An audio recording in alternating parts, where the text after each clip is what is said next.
আজই উত্তরবঙ্গে যাবেন বিজেপি রাজ্য সভাপতি শোভিক ভট্টাচার্য। উত্তরবঙ্গে বন্যা পরিস্থিতি খতিয়ে দেখতে তিনি যাবেন। জানা যাচ্ছে বিজেপি রাজ্য সভাপতি শোভিক ভট্টাচার্য আজ সকাল 9টা নাগাদই তিনি উত্তরবঙ্গে পা রাখছেন। যেমনটা জানা গেছে, বিপর্যস্ত উত্তরবঙ্গে যা পরিস্থিতি, একের পর এক মৃত্যু মিছিল, মিরিক থেকে একাধিক দেহ উদ্ধারের ঘটনা, উত্তরবঙ্গের বন্যা পরিস্থিতি এবং শুধু একটা দিনের এই পরিস্থিতি, পাহাড়ের যে পরিমাণ বৃষ্টি হয়েছে 12 ঘন্টায় 300 মিলিমিটারের বেশি বৃষ্টি, আর সেই বৃষ্টিতে কার্যত উত্তরবঙ্গের এই শোচনীয় অবস্থা। একের পর এক রাস্তা যোগাযোগ বিচ্ছিন্ন হয়ে গিয়েছে, জাতীয় সড়ককে চেনা দেয়, জাতীয় সড়কের চেহারা বদলে গিয়েছে।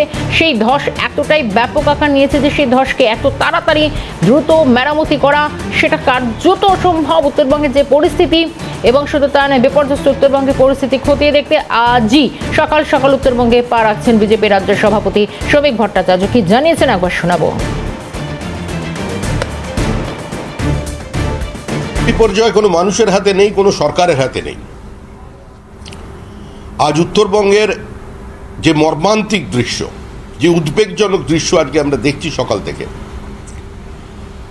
তাতে উত্তরবঙ্গ কতটা পিছিয়ে পড়েছে, কতটা বঞ্চিত, এবং গত 14 বছরে কার্যত উত্তরবঙ্গের নিকাশি ব্যবস্থা, উত্তরবঙ্গের ইরিগেশনের মধ্যে কোনো মৌলিক পার্থক্য বর্তমানে সরকার আনতে পারেনি।